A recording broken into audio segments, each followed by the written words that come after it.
I'm going to share with you a few reasons why moisturizing is very important for low porosity hair, some steps or pointers that you can apply if you are very busy, low on time, if you can't seem to find some structure for your hair care routine. Finding time to care for your hair consistently can be tough, whether you're a student, you're a mom, you're a working class citizen, or even a teenager. And one thing we can all agree on is that the struggles of consistent hair care are universal no matter where we are, which means that every single one of us who have attempted to care for our hair consistently, especially people with natural hair, people with low porosity natural hair, can relate to these struggles. Struggles aside, one of the things we always talk about when it comes to caring for hair is moisturizing hair. Moisturizing the hair is one of the most important things you have to do if you want to see progress on your hair growth journey. And now, as important as it is, there are some of us who cannot make out time to moisturize our hair consistently. So you find out that you can moisturize your hair at the beginning of week 1, then you don't have time to moisturize your hair. Week 1 passes, week 2 passes, week 3 passes, and before you know it, you've gone as long as a month, as long as 2 months, and maybe even 3 months and more without water and product touching your hair.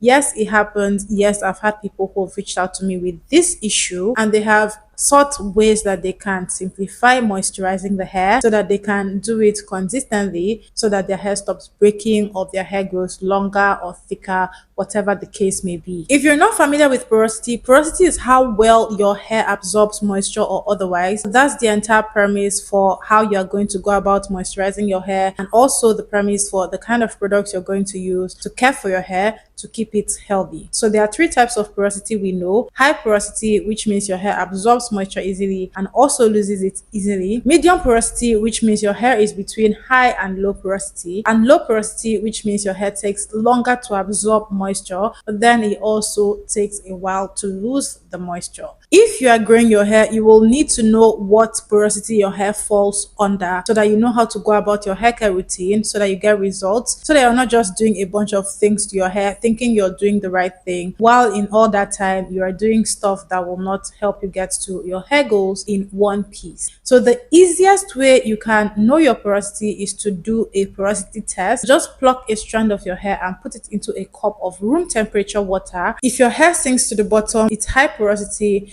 If your hair stays on top, it's low porosity. And if your hair just stays in the middle, it's medium porosity. You need to know where your hair falls under so that you know how to go about your hair care and what products you will be using. Yes, moisturizing is very important, especially for low porosity natural hair. I'm going to share with you a few reasons why moisturizing is very important for low porosity hair, and some steps or pointers that you can apply to moisturize your hair efficiently, especially if you are constantly low on time, if you are very busy, or if you can't seem to find some structure for your hair care routine. The cuticles on low porosity natural hair are very tightly closed, which means that because of this, it is harder for water and moisture to penetrate the hair strands in order to keep the hair moisturized from the inside out. And once it's hard for water and moisture to get into your hair, it means that your hair is more prone to breakage, more prone to shedding, more prone to hair loss. Your hair is going to be dry, your hair is going to be brittle, and it's going to have a dusty appearance.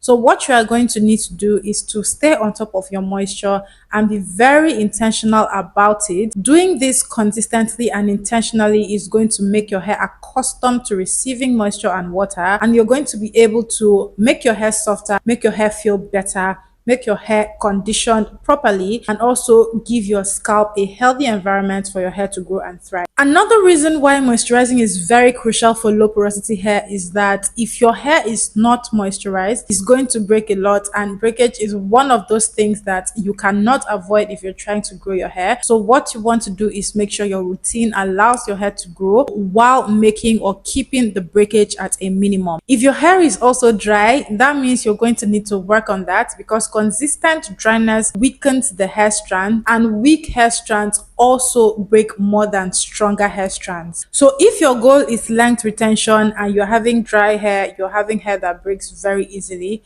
it will be very hard for you to get to a length that is maybe past a certain point, typically it's shoulders, it will be very hard for your hair to get longer because you've not tackled that excess breakage that you are experiencing. Another thing you need to note is that your healthy hair and your curl definition depend on how well moisturized your hair is. Even how shiny your hair is depends on how well moisturized your hair is. Thankfully, all of these things can be remedied by being consistent with your moisturizing. So for moisture, when it comes to low porosity hair, I encourage us to use the LCO method, which is applying liquid first, cream next, and then sealing with oil, as opposed to the LOC method, which is liquid, oil and cream, and is typically used by people with high porosity hair. For low porosity hair, you have to apply water first. The water is going to open up the cuticles and prepare the hair to receive moisture.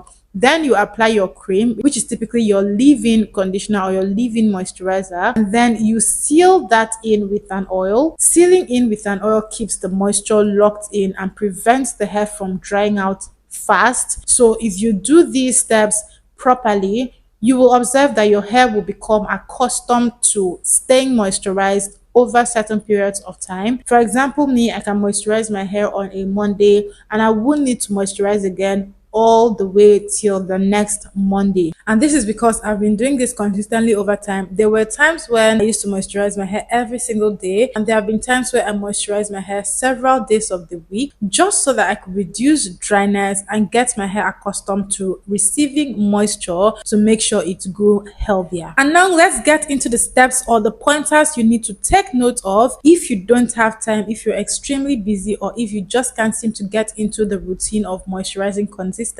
Pay attention to these steps. You will need to follow them. The key is consistency. If you're not consistent, trust me, you will simply not see results. So the key is consistency. So start first and then work towards establishing a routine. Even if it's once a week, it's better than going weeks and months at a time without doing anything in terms of moisturizing your hair. 1, steam and moisturize your hair in the shower, especially steaming. Steaming involves you allowing the steam or the heat from the shower, if you used hot water, to get into your hair. And what this does is that it opens up the cuticles to receiving moisture. Another thing you can also do is start your wash day with hot water, not boiling hot, just hot enough that it helps the hair to open up and receive moisture. And after you do this, go ahead and finish your entire wash day and moisturize your hair in the shower after you finish your wash day. So you know that you've taken out the entire process of moisturizing and you don't have to worry about having to do that when you step out of the shower. So combine your moisturizers and your oil with water in one spray bottle. Now I know people have advised against this, but it is a game changer for someone that is starting out moisturizing their hair and they're already struggling with being consistent. So what you want to do is you want to put a little water in your spray bottle and then you're going to add your moisturizer or your leave-in conditioner, then you're going to add your oil. Put it in such quantities that one of them does not overlap the other. So you don't want to put in too much water and you don't want to put in too much leave-in conditioner, especially if your leave-in is thick, and you also don't want to put in too much oil. Just make sure it's a perfect balance of each and apply this to your hair when it's time to moisturize. You can also use this in the middle of the week and just spray it all over your hair, refresh your hair, and trust me, you won't have to worry about layering, that's doing water first, doing your cream, and then doing your oil, worrying about having to go through all of those steps before you finally finish the moisturizing process. Moisturize your hair while you style. That is, if you're going to be doing braids or twists, whether with your hair or with extensions, apply the moisturizing products to the hair and style instead of applying the moisturizers to the hair after you are done styling. You want to make the moisturizing a part of the styling because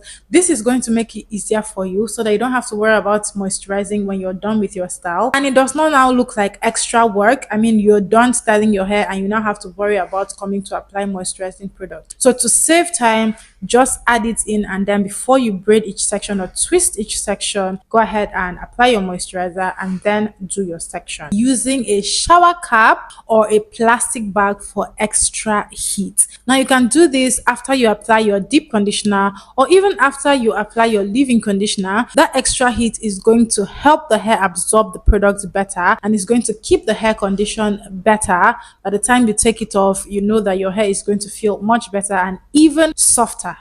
Deeply intentional moisturizing sessions. Now, I highly recommend this if your hair is very dry, or you're trying to establish a routine that allows you to moisturize your hair intentionally. Pick one day of the week, every single week, and focus on moisturizing your hair with your moisturizer. And this is just going to be for a time, like a month, 2 months, 3 months. But after that time, you're going to observe a considerable difference, and you may need to stop or dial it back, but you are going to have achieved your goal of your hair retaining moisture better and feeling healthier, your strands being stronger, and you're going to be able to take your hair care easier from there. Remember, guys, the things that you do every time or consistently are the things that become habits. And so if you want to get better at moisturizing, you're going to have to start from somewhere in order to get to where you want to be. Make protective styles that help you retain moisture, like braids, like twists, like cornrows. There are specific protective styles that when you make them, they help lock in the moisture into the hair strands. There are definitely styles that when you make them and you take them down, you'll be able to tell whether or not your hair feels very dry. And there are styles that when you make them and you take them down, you can instantly tell that your hair is better moisturized and it feels conditioned still. At the end of the day, what you need to understand is that moisturizing low porosity hair is not about doing the most, but it's about being efficient with the little steps that you can manage. So try all of these and let me know if they make a difference for you. They definitely will make a difference. But let me know in the comment section. And if you've tried any of these before or you've experienced any of these before, also let me know. Thank you so much for watching. I'll see you in my next video.